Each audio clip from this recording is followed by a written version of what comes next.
Together we are going to make some beef bone broth. Start by putting them on a roasting pan and sprinkling with some olive oil. We will roast them in the oven until they are golden brown and caramelized. Look how lovely those are.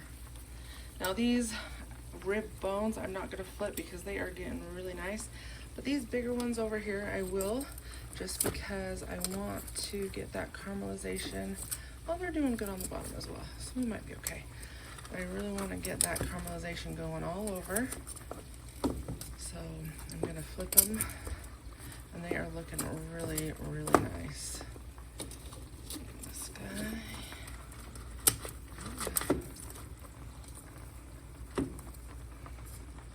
Look at that juice. And we will, the juices from this pan, we will put in our pot as well. Like I said, these ribs are looking good. We're gonna go ahead and let these go again for, I think we'll do another 15 minutes, and they will be ready to go in the slow cooker. All right, I believe they are done. They look fantastic. We will go ahead and get these up and into the baking pot.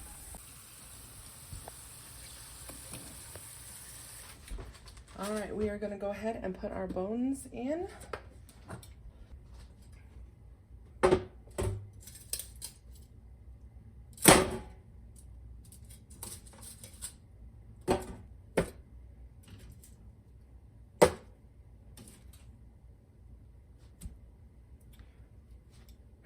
I'm also gonna add the drippings from the pan.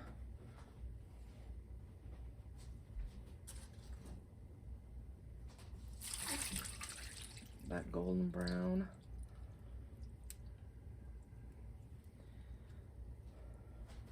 Okay, and then you also need to put in your aromatics, which is your onions, your garlic, your celery. Put some bay leaves. I'm gonna put a little bit of salt and pepper, and we are gonna fill it up with water. And then we are going to slowly just let this sit. I'm probably gonna let it sit until tomorrow. And then we'll go ahead and we will can it up. Okay, we've got our onions, carrots, celery, salt, pepper, and now we are going to go ahead and fill it with water.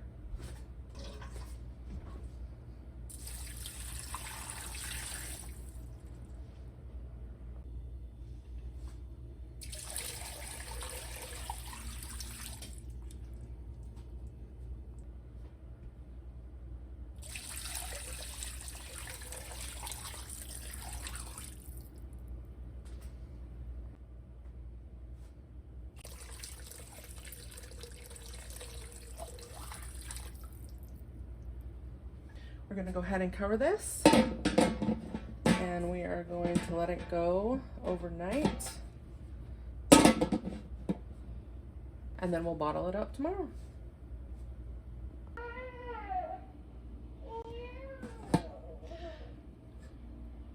I almost forgot, put a little splash of apple cider vinegar in there, and that will help dry out all the nutrients from the bones.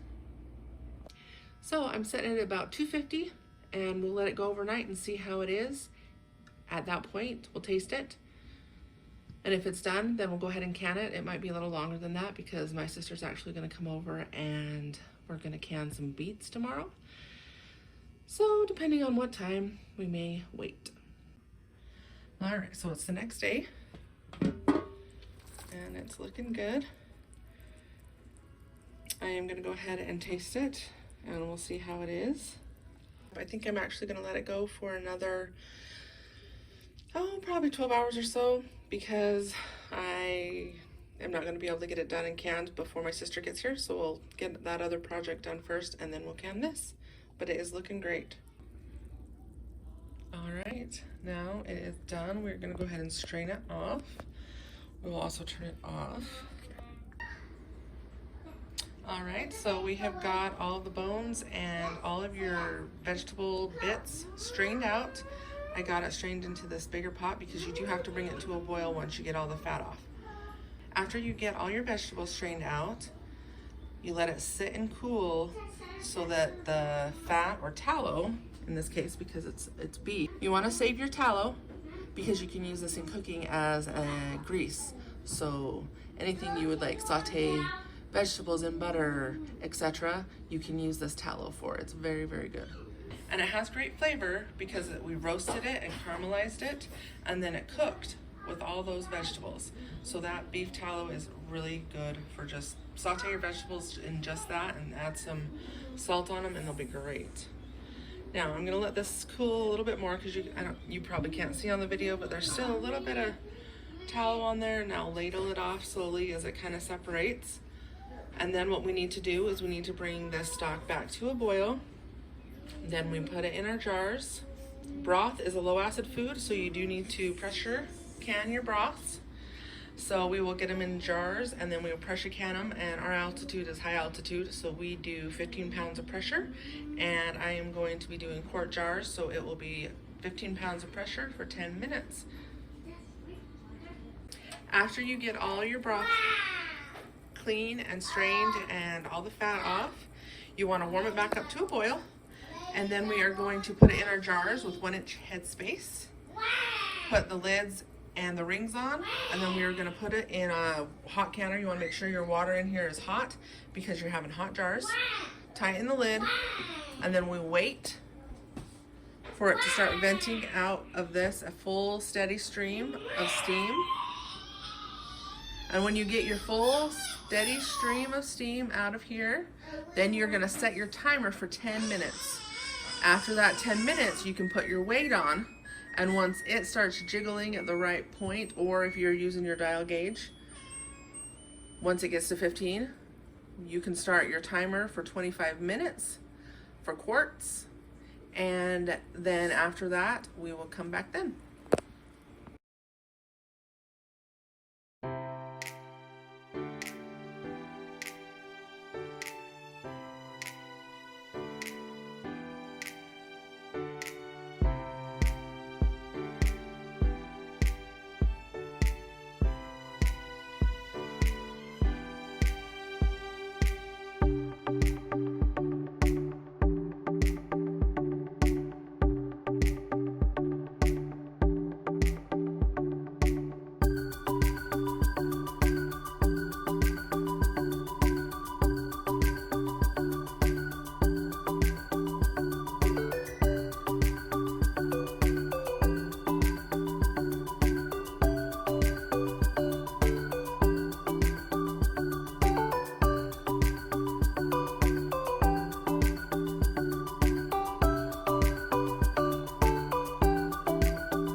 After your broth has cooled overnight, you can take a little bit of warm water mixed with vinegar and clean off your jars.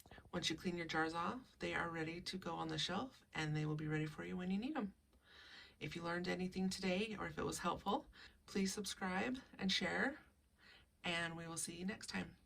Thanks for watching.